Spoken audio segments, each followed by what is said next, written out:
Front Row MMA here at Ultimate Impact Fight Night with the winner of the 8th fight of the night, Tobias Reid.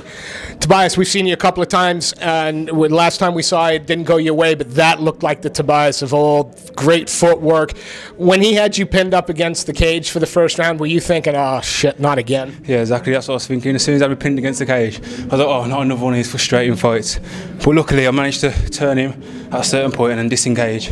That was the plan, really. As soon as he tries to pin me against the cage, is to try and disengage. But he was pretty strong, so... You utilised the knee to the body very well as well. You were landing some sharp knees. Is that also part of the game plan? Well, it wasn't really part of the game plan, but I heard him shouting, knees, knees. You quite forget about knees. And at one point I nearly went to go for the face and I realised, oh, there's no knees to the head, so I tried to utilise the body's upside down. Your stand-up, especially your boxing, looked phenomenal. You were using angles. He was swinging at air a lot of the time. He was like trying to hit a ghost. Yeah. You used your straight punches really, really well.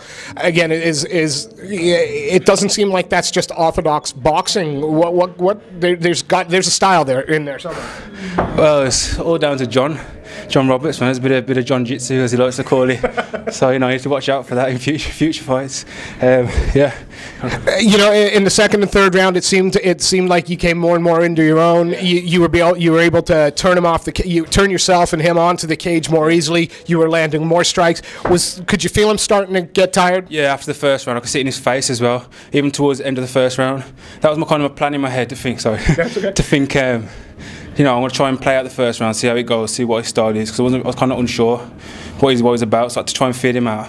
But yeah, towards the end, I seen him gassing, seen his face feeling a bit like, so, you know, I've tried to utilise it in a second. It was kind of a case of a dancer versus a tank. His game plan seemed very, very clear. He wanted to push you into the cage, he wanted to clinch, he wanted to fight dirty, you wanted to keep your distance, and in the second and third round, you did that very well. You landed some really, really stiff shots in the third. Were you surprised he didn't go down? Well, I hit him, I seen him stagger, I was thinking, I was punching, I was thinking in my head, why is he not going down? This guy, he's like the Hulk, man. Serious. He has some, I don't know, he's got metal plates or something, but yeah, he's either strong or I got a weak punch. After a couple of disappointing fights, from your own perspective, how good does it feel to get this one? It feels great, man. Like, I don't feel it's a bit like cliche, but I feel like I'm back. Like the last couple of fights, well, my last one particularly was frustrating. You know, tried to pin me down, like wasn't letting me do what I do best. But I've been working on, you know, against the cage, getting up from people taking me down, and like lately it's been hard for people to take me down. So. And your takedown defense in the first as well, especially when you were both kind of fresh, and he was trying to bull rush into the fence and work it.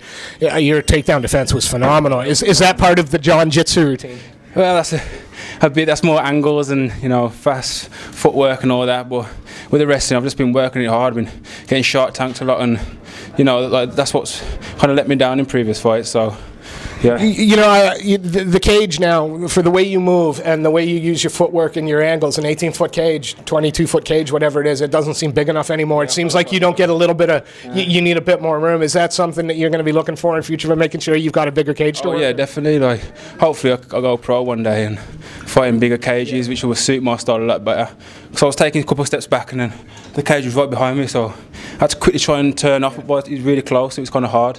The footwork, I mean, I think there must have been, I could count probably 11 to 12 times that he was swinging and swinging at air. You weren't where he was aiming the punch in the end. Footwork. I felt good, to be fair. I turned away and I seen him like throwing punches, like swinging like this. And I felt, in my head, I was like, yes. I felt good, man. So, yeah. Tobias, it was fantastic to see you back on form. It's fantastic to see another smile on your face. Before we let you go, is there anybody you want to give a shout out, any sponsors you'd like to thank? Teammate. So Lionheart, UTC, John for John Jitsu, yay. Just all my training partners, especially Tim Wild. Obviously he's fighting in Bama as well, so watch him out because he's really good, man. Niall, my brother Niall. Unfortunately I've got no sponsors yet. I'll be lucky, you know, future. So yeah, man. Tobias, thank you so much for your time. It's a pleasure to watch you fight, and it's nice to see that smile back on your face. Thanks for your time.